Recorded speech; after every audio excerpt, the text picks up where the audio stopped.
kita bagi 3 sesi ya Pak ya? 3 sesi ya? 3 sesi, masing-masing sesi 3 pertanyaan saja ya. Oh 1? 3 Pak, 3. Thank you. Monggo, silahkan. Jadi kami akan mencoba, ini dengan rekan kami, Mas Andi juga, kami punya pemikiran kecil-kecilan, kami ingin punya taman edukasi pembibitan mangrove, yang di situ memang menyediakan bibit-bibit mangrove. Anak bayi ini kan, kalau bayi kan nggak pakai pempes kan pakai apa itu popo ya. Iya pakai kucing atau popo itu. Nanti mari itu sasa atau itu.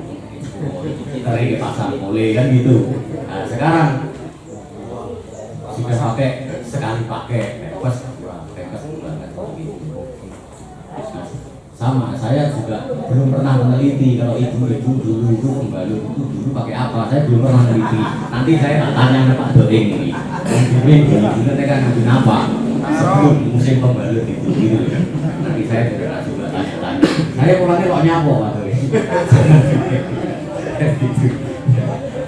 Nanti kira-kira itu harapan saya, rekan-rekan yang ada di komunitas pecinta lingkungan hidup ini bisa bersinergi dengan baik, bisa bersatu padu, ada ide itu intinya.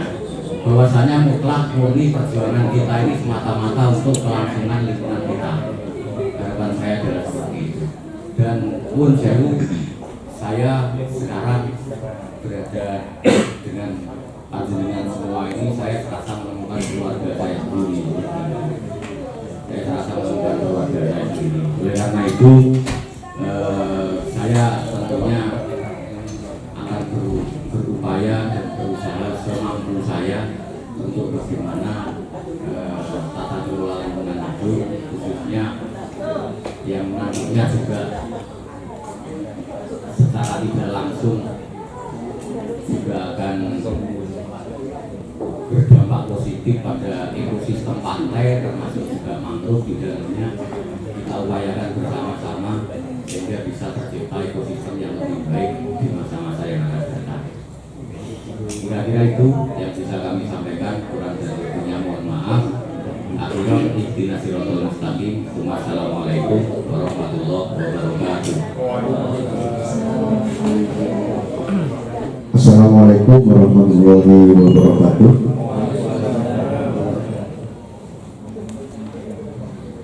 Alhamdulillahirabbil alamin wa bihi nasta'in wa la mudhill lahu wassalatu wassalamu ala asyrafil anbiya'i wal mursalin sayyidina Muhammad wa ala alihi wa sahbihi ajma'in. Amma ba'du.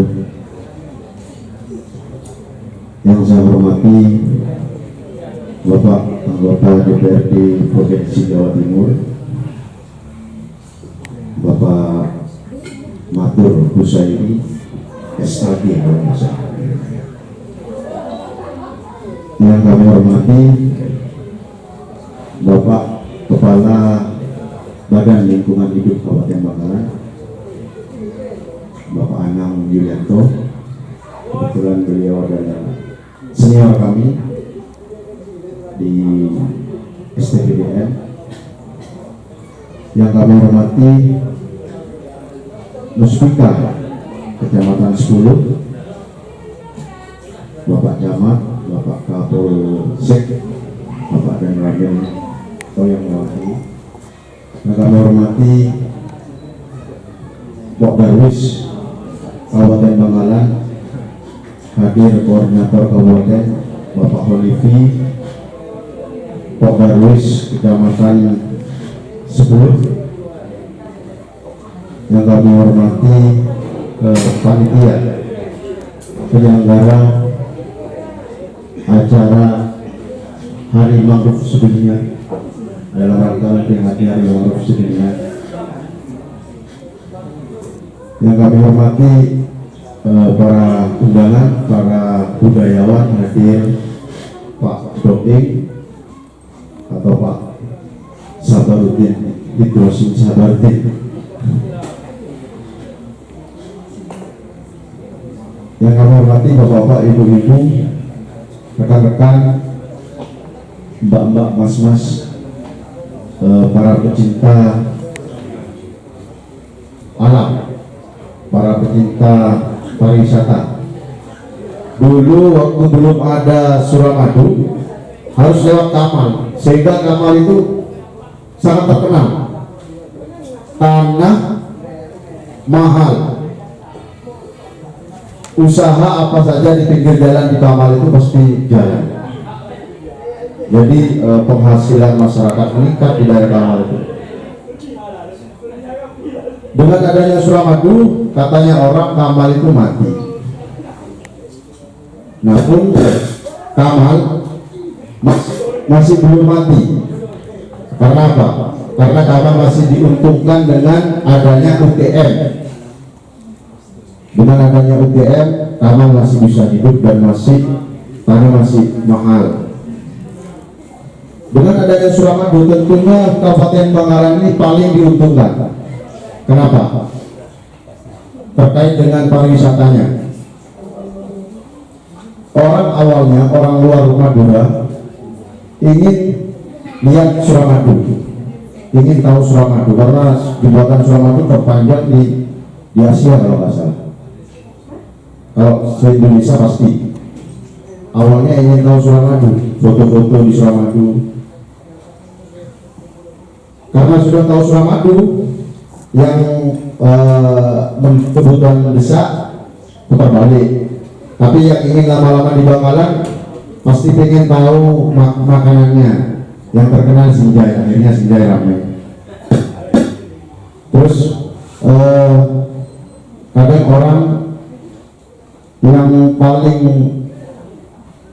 akan wisata di Kabupaten Bangkalan kan wisata religinya, yaitu Syekh Holil. Dengan pengen tahu Suramadu sekaligus ziarah ke Syekh Holil dan makannya di Sinjai. Oleh karena itu kami tawarkan kepada para pengusaha kuliner agar di daerah Sinjai itu dijadikan pusat kuliner. Kalau perlu pusat kuliner Jawa Timur, kami sudah ajukan kepada Dinas Provinsi Dinas Kebudayaan dan Pariwisata Provinsi Jawa Timur.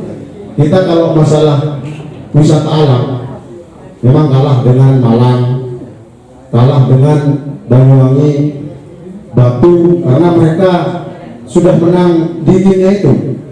Di sini panas. Orang kalau mau wisata, kalau sudah dingin, rindang itu sudah enak. Kita kalah. Tapi kalau wisata kuliner, insya Allah kita jadi pusat rujukan se-Jawa Timur. Kalau wisata kulinernya, kami sudah mengajukan ke Dinas Provinsi bahwa Bangkalan itu akan menjadi wisata kuliner, pusat rujukan wisata kuliner Jawa Timur. Namun terkait dengan potensi-potensi wisata yang ada di Bangkalan, kalau mau dikembangkan, kita tidak akan kalah juga. Karena apa? Karena seandainya ada wisata yang bagus di Bangkalan, orang Sumeneb, orang Pamekasan, orang Sampang sudah bosan ke Malang, ke Batu tiap tahun, ke Batu, ke Malang. Nah di sini ini sudah mulai, alhamdulillah. Di Kabupaten Bangkalan sudah mulai. Perlu kita ketahui bahwa Kabupaten Bangkalan terdiri dari 18 kecamatan, terdiri dari 273 desa, 8 kelurahan. Dari 273 desa, apa tidak ada yang berpotensi wisata? Kami sudah mengumpulkan Pak Camat, kita ngobrol 18 Pak Camat, kita sharing, kita sampaikan ke beliau-beliau, ke Pak Camat. Pak Camat, mohon nanti kita tahun 2000, sebenarnya tahun sekarang, namun karena sekarang pandemi COVID ya, kegiatan semua di setor ke pencegahan COVID, ke penanganan COVID, jadi habis. Mudah-mudahan tahun 2021 ini kita bisa melaksanakan itu. Kita rencana punya kegiatan yang namanya Festival Desa Wisata, yang mana Festival Desa Wisata ini akan kita lombakan di masing-masing kecamatan. Kami harapkan di masing-masing kecamatan, 18 kecamatan itu mengirimkan salah satu desanya yang paling berpotensi, untuk dijadikan desa wisata. Tidak harus wisata alam, tidak harus wisata alam. Jadi wisata itu tidak harus wisata alam. Wisata alam boleh, wisata alam memang yang paling diutamakan, namun tidak harus wisata alam, karena wisata alam, tempat wisata itu ada 5. Ada wisata alam, ada wisata religi, ada wisata buatan, ada wisata kuliner, yang kelima ada wisata kebudayaan. Apa itu wisata kebudayaan? Jadi suatu desa wisata yang tidak punya potensi alamnya, tidak ada wisata alamnya, namun mereka sangat berantusias untuk dijadikan desanya itu menjadi desa wisata. Jadi kita munculkan, kita tanya apakah kebiasaan-kebiasaan desa tersebut, kebiasaan-kebiasaan desa yang unik, yang layak ditonton oleh wisatawan, itu bisa dijadikan desa wisata. Gitu. Kita buat misalnya di desa itu, kita buat desa wisata, kita bangun dulu rumah adat Madura, kita bangun dulu rumah adat Madura, kita kembangkan kebiasaan yang unik di desa itu apa. Misalnya kalau di sini apa ya, kayak tampetan atau kayak ritual-ritual pelet tandu atau apa saja, atau kesenian-kesenian kayak sandur atau tarian-tarian, kita bisa kemas. Ada desa wisata, ada rumah adat Madura, ada kebiasaan orang Madura, kita kemas. Kita bisa konsep itu semua, dari provinsi, dari pusat, bahkan dari kabupaten belum ada bantuan. Setiap desa itu kan ada dana desa, kita pakai dulu dana desa agar kabupaten bisa melirik. Apalagi di sini juga pakai dana desa, ya. Sudah banyak contohnya pakai dana desa.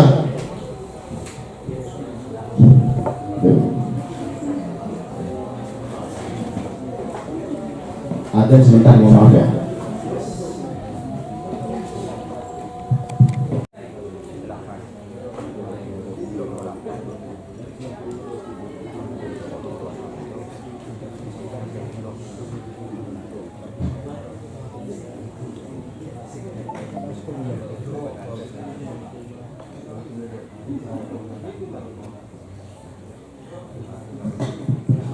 Ini kan ada 18 kecamatan.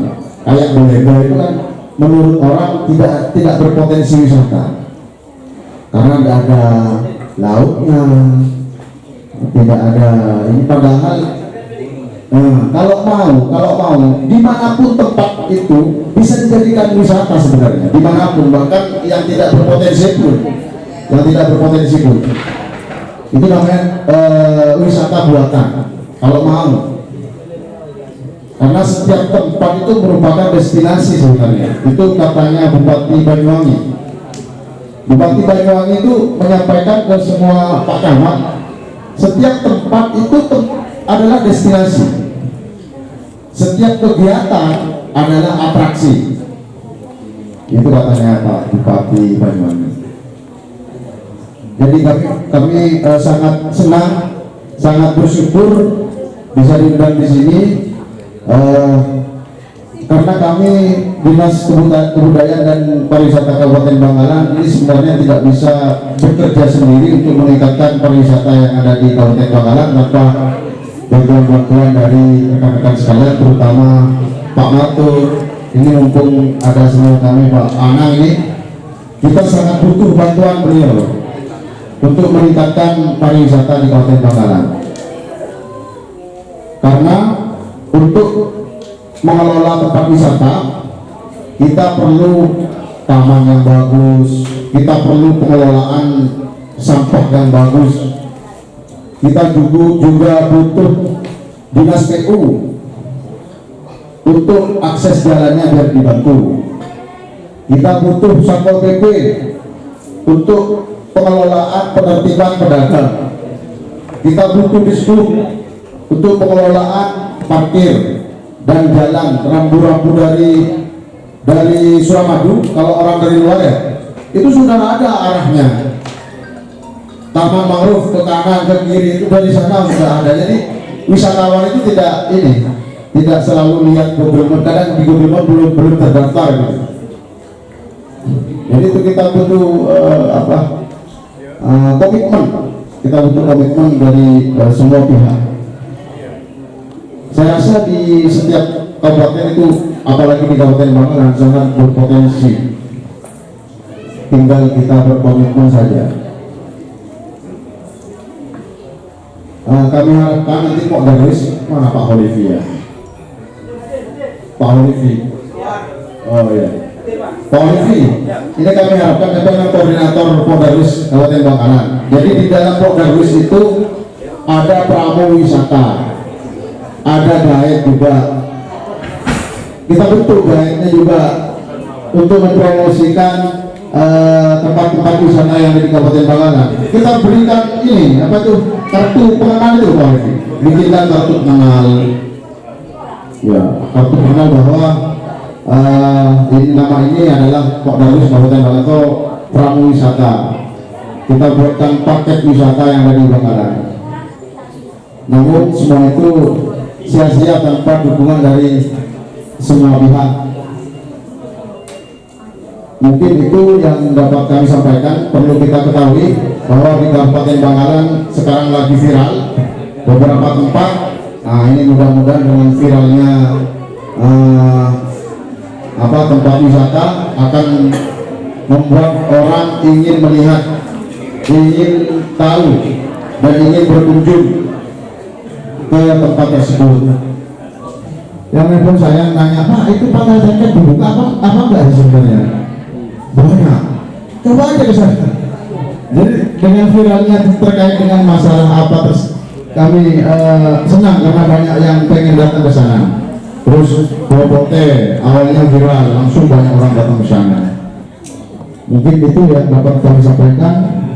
Selanjutnya kami mohon arahan kepada Bapak Matur selaku DPRD Provinsi Jawa Timur yang membidangi pariwisata.